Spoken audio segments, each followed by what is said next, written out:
In the midst of the Cold War in 1955, the US government was partaking in many concerning experiments, one of which was called Project Delirium. This was an attempt to take hallucinogenic drugs and turn them into chemical weapons. While similar to the well-known MK Ultra experiments, this was much more sinister.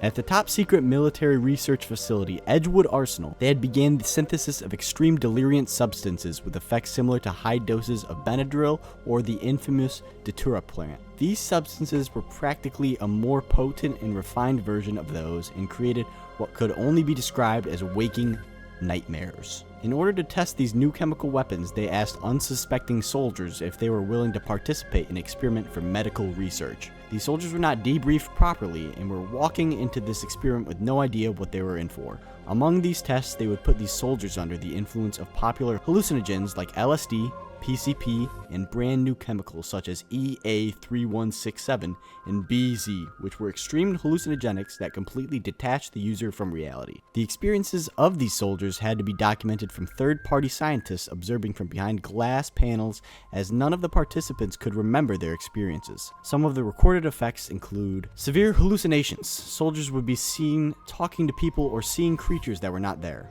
Extreme delirium. Soldiers would spend hours crying, laughing, or screaming. Loss of motor control. Soldiers would be unable to perform basic tasks like walking or standing, and paranoia and disorientation. Participants would be extremely terrified, confused, and would lose all memory. Many even forgot their own names. Some severe reports include a soldier being convinced he was being attacked by insects and clawing and scratching at his own skin until he bled. Another soldier had become convinced he was a prisoner of war until he collapsed and had a violent seizure.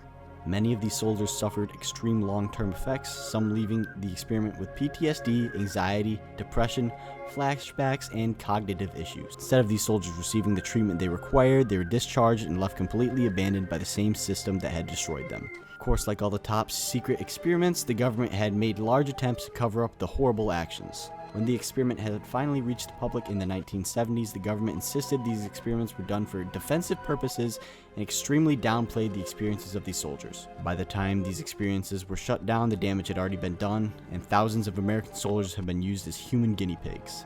These soldiers spent the rest of their lives battling extreme mental issues like paranoia and PTSD. Many died still clueless as to what they had truly done to them. This experiment serves as a dark reminder of the lengths the government will go to during times of war, sacrificing human lives for scientific curiosity, which invokes the question, how far is the government willing to go?